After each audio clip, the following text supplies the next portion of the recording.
Ladies and gents, welcome back. Roxham Rd is finally in the news, and it's finally in the mouths of politicians, mainstream politicians here in Canada.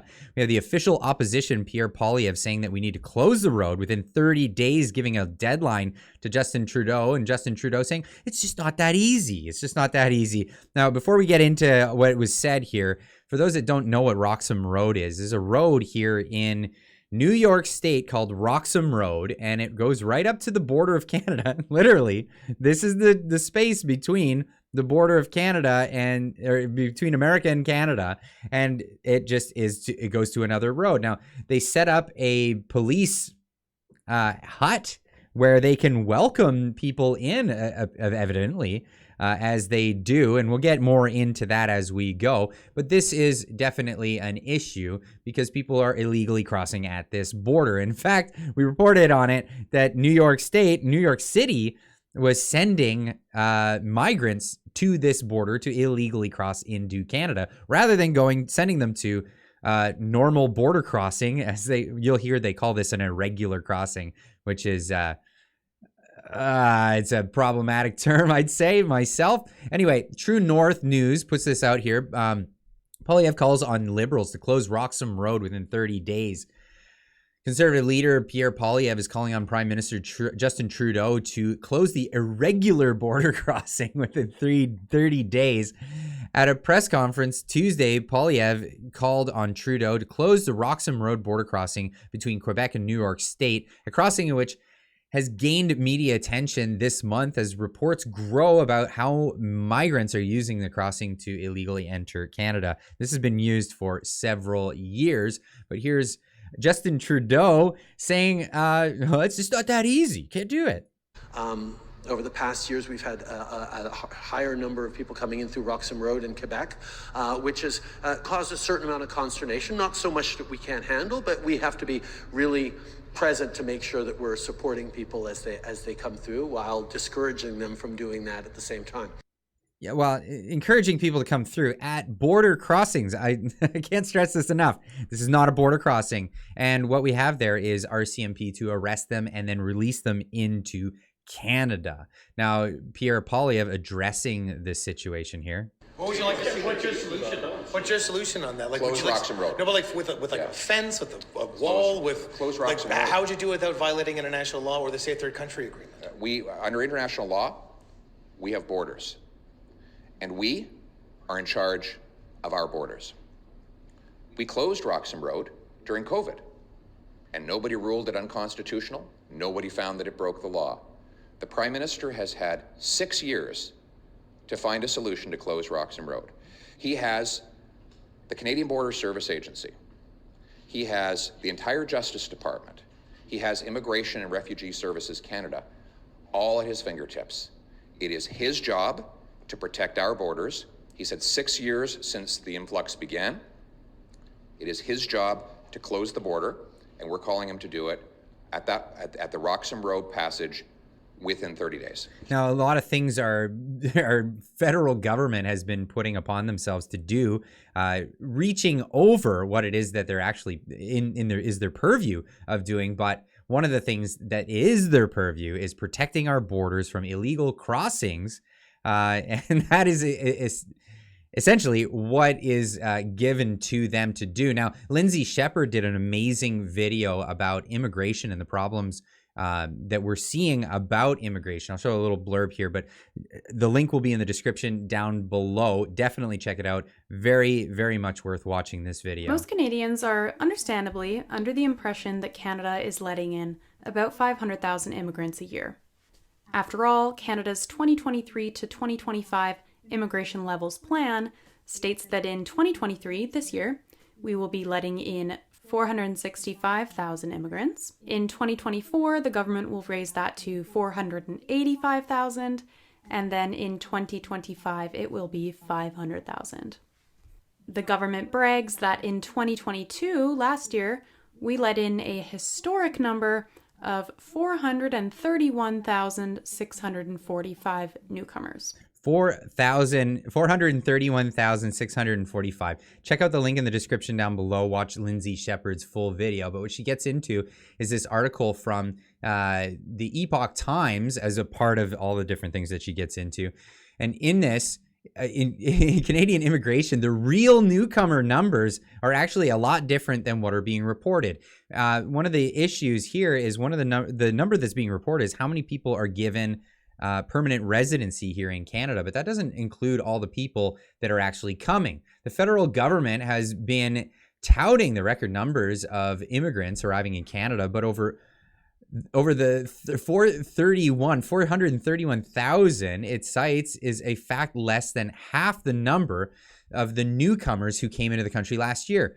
Once combined with non-permanent residents, the numbers of newcomers in 2022 amounted to an estimated 955,000 people, which represents an unprecedented swing in housing demand in a single year, and is currently not fully reflective of the official figures, according to January 25th CIBC report. The number of new international arrivals in 2023 could reach 1 million, the report says. This huge number acts like a wrecking ball on the Canadian economy. And this is really detrimental to our economy, absolutely, because a number of these people that are coming over as refugees and whatnot, they're not coming over with, ready to work with capital and training and all this. No, they're definitely coming out in here with, hands out and mouths to feed. And that would be fine if it was in our purview to take care of certain individuals. Now, those people can show up to the border crossings and we can determine that, absolutely. But here's what's been happening. They've been going into the Roxham Road crossing. And Trudeau talking about, well, what it's like to have all these new immigrants coming into Canada, which we now know the real estimates are more like close to 1 million and probably another million. We're talking about a nation with 38 million people in it. And you're talking about in 2 years adding 2 more million to that population. Just in a town hall crowd, that increasing immigration levels will actually take pressure off the immigration system. Really? There are a lot of pressures on our system. Increasing the immigration levels, interestingly, will take some of the pressure off of the system because the stream on bringing in permanent residents has got room to bring in more, and it's when people come as refugees and try to flip or get refugee crisis status that it sort of slows down the system a little bit. So increasing the levels will actually help bring in more people to respond to that. Yeah, not a lot of people. You see faces, blank stares on faces in the background as they realize that, these people are going to be vying for our jobs. They're going to be vying for all this stuff, vying for our housing, and just causing the prices of everything to go up through the roof. And by no means am I anti-immigration. I'm really pro-immigration at the end of the day. But here is some real statistics here to add to the number of people that are entering our country. Better Dwelling reported on this back in 2022, saying Canadians permanently leaving was unusually high for the first quarter. Canadians' booming population growth is obfuscating a trend policymakers should be watching. Emigration. This is the mass emigration that we should really be mitigating, and actually having a people leave our country is not good. Emigration, the act of moving away from a country, saw an unusual surge in quarter one of 2022. It was the biggest quarter one for emigration in half of a decade, shows Statistics Can. The recent surge makes the end of a trend of slowing outflows that began. Canada just saw the biggest quarter one for emigration since 2017. Now, Canada's surging population growth is masking a problem: talent outflows.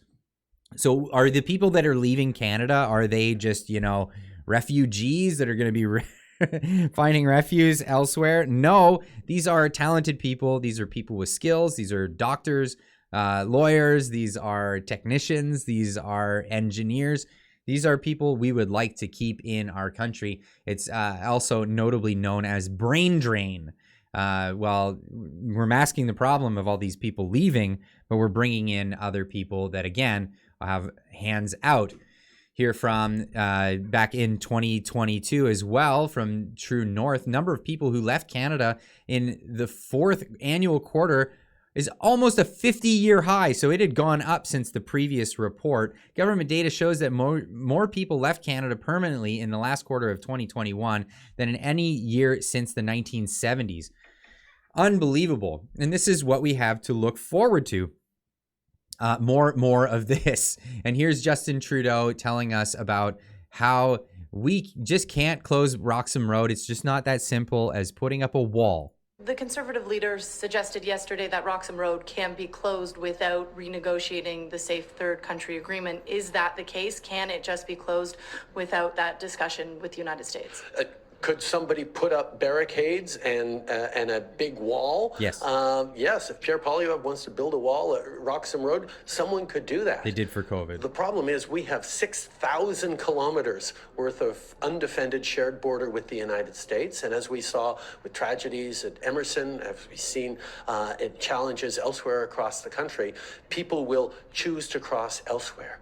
The only way to effectively shut down not just Roxham Road, but the entire border to these irregular crossings is to renegotiate the Safe Third Country Agreement, which is serious work that we are doing as a government right now. So people can toss out simplistic solutions. That's their right. But if someone wants to seriously solve the problem, you're going to have to roll up your sleeves and do the work as we are. You're going to have to roll up your sleeves and do the work that he wants you to do, as he said. Now, again, you don't have to go into anything crazy to say that this can be closed. The irregular border crossings that happen over the rest of the 6,000 kilometers, yeah, we'll police that as it happens. What I would suggest is actually put a border crossing here, have border agents here. Make it an official border crossing. It wouldn't be that hard. You've already got some infrastructure going on. Get rid of the RCMP and employ CBSA, Customs and Border Security agents, because they would have the ability to turn people away that aren't allowed to enter the country here. Make it a regular border crossing, because this is what it looks like. I'm not joking. This is Julie Scott reporting on exactly what it looks like. Guys, Roxham Road, the infamous Roxham Road. Here we are. I'm excited to go see for myself what is actually happening down here.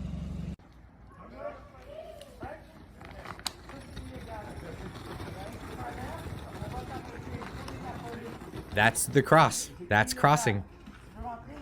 And then they tell you that what you're doing is illegal. We're going to detain you. And then here's the thing. I have been to Roxham Road this past summer. No vaccine passport, no ArriveCan app needed. RCMP will help you cross with your bags and provide a monthly allowance of $725. Best border crossing in all of Canada. All Canadians should use it. Let me know what you think in the comment section down below. What should we do? I'm actually suggesting let's put up a proper border crossing. You have roads going in, roads going out. Half the infrastructure is already built. Let's make a permanent actual road border crossing there with CBSA agents that can turn people away that are illegally crossing at the border instead of RCMP introducing them to the country and releasing them in the country. Anyway, leave a comment in the comment section down below. Let me know what you think about this, and we'll see you in the next one. Keep on trucking.